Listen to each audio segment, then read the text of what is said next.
So the line has nothing running over from the passenger side until it gets to this clip.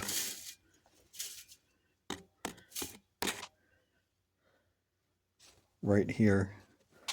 It's difficult to see with the light. Anyway, my middle finger is on it. So it's connected to a metal line. There we go. Metal line, and then the rubber hose is the one we're removing. So I'm just going to unclip by pulling it towards me from the metal line. There we go. And then I don't think the new hose has that clip. You can see the shiny spot where it was. So I'll transfer that clip over to the other hose. Just looking through the driver's side fender well area, I could have accessed that clip through here, especially if I'd removed the wheel liner. But it was still accessible from the bottom. Back on the driver's side here, I'm just going to twist and pry this clamp. I don't have a proper tool to remove it to get the hose off. And it is still secure. So what I'm going to do is I'm going to use don't get too upset, a pair of pliers and a flathead screwdriver and go from there.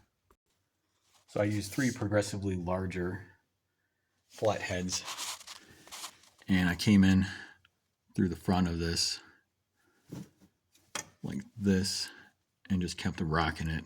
And now the clamp is pretty loose, so I'm just going to pull this hose off, but I'm going to need 2 hands for that and try to catch the remaining fluid in that little can. So I pulled the hose off and put the end of it in that Sunny D can, and then you can see the barb is still dripping a bit. So I'm going to let this leak for a minute, and I'll clean up. Then we'll get going on pulling out this hose and putting the new one in. All right, pulling the hose out, and this is going to be a mess. I've pushed the rubber portion back and through here. You can kind of see it about 6 inches away from this line. And I'm going to pull out the passenger side. All right, here's our good friend. Hopefully that J section doesn't snag on anything.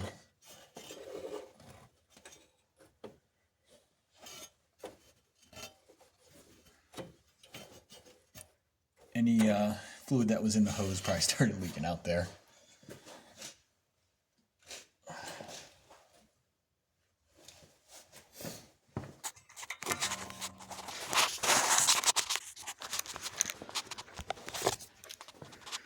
So there's the hose in its entirety. I'm going to loosely assemble the new one, make sure it's at the same, has the same hard points, basically.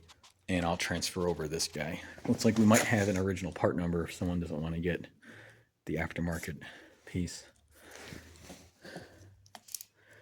I'll rip that tag off later. All right, let's open up the new one here.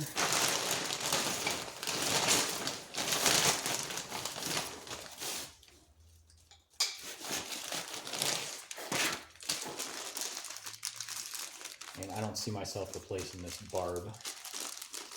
Hopefully there's an O-ring in here. There is not.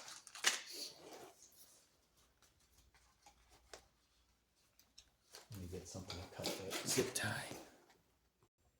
I did not have to cut that zip tie. I'm able to walk it through. Here. All right.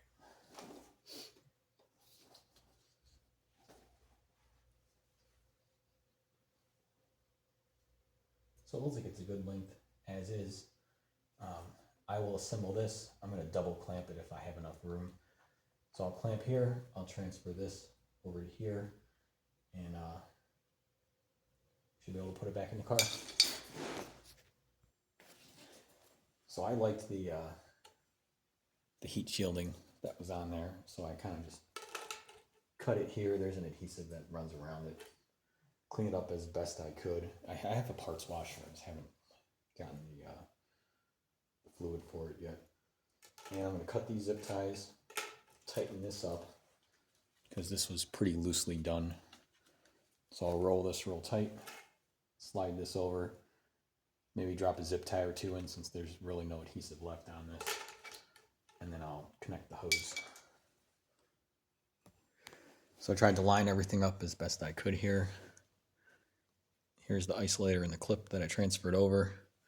You can see the prior insulation here with the aluminum unwrapped on top. There's the clamp, and then the newer insulation, and then the older insulation on top of that. And then we're lined up here. One thing to note is that I did remove the skid plate or under engine body tray there. I had done that before the project started. I'm going to take the new hose and just pass it on through, back the same way that we had taken the other one out.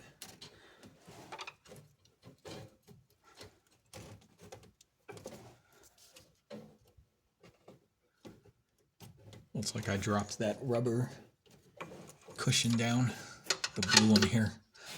So I'll go grab that and I'll keep moving this hose along.